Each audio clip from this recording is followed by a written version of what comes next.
had your highs and your lows, and you've been absolutely magnificent right through.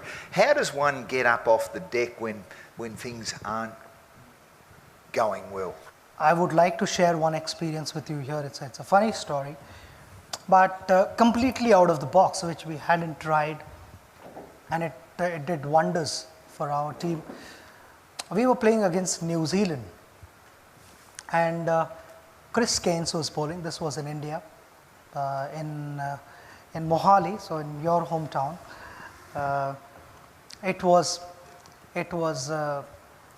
The ball was reverse swinging, and Chris Keynes was virtually beating us 2-3 times an over. I was batting with Rahul Dravid, so the main batters were batting. We'd like to believe that we were the main batters. And we were getting beaten, and we were sort of clueless because we couldn't see the shine. Sometimes the surfaces are such that it becomes a little difficult to figure out which side is the shiny side and which is the rough side. I expect all you guys to know what reverse swing is. Reverse swing is wherever the shiny side is, the ball starts to go in that direction. Even if the bowler wants the ball to go in the opposite direction, it will not go because of the imbalance and the surface of the ball. So Chris had started doing that, and I met with Rahul in the middle of the wicket, in the middle of the over. I said, I've got an idea. And he said, do you want to share it now or after the over? I said, I'll share with you after the over, but it can work.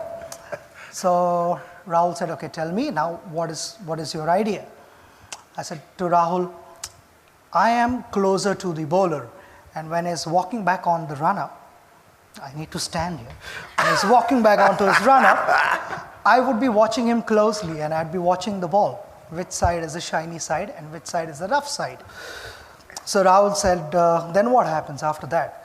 I said, whichever side is the shiny side, I will hold the bat in that hand. If he's going to bowl an outswinger, the bat is going to be in my left hand. If he's bowling in swinger, the bat is in my right hand at the non-striker's end.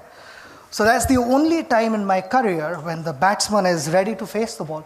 He's not watching the bowler, he's watching the bat in my hand. So he's very good. So Rahul is watching me, and suddenly you see a couple of cover drives being hit for boundaries, and on drives passing piercing mid-wicket and mid-on, and Chris is like wondering, these guys were getting beaten a couple of times every over, and suddenly I'm giving away a couple of boundaries. There's definitely something wrong.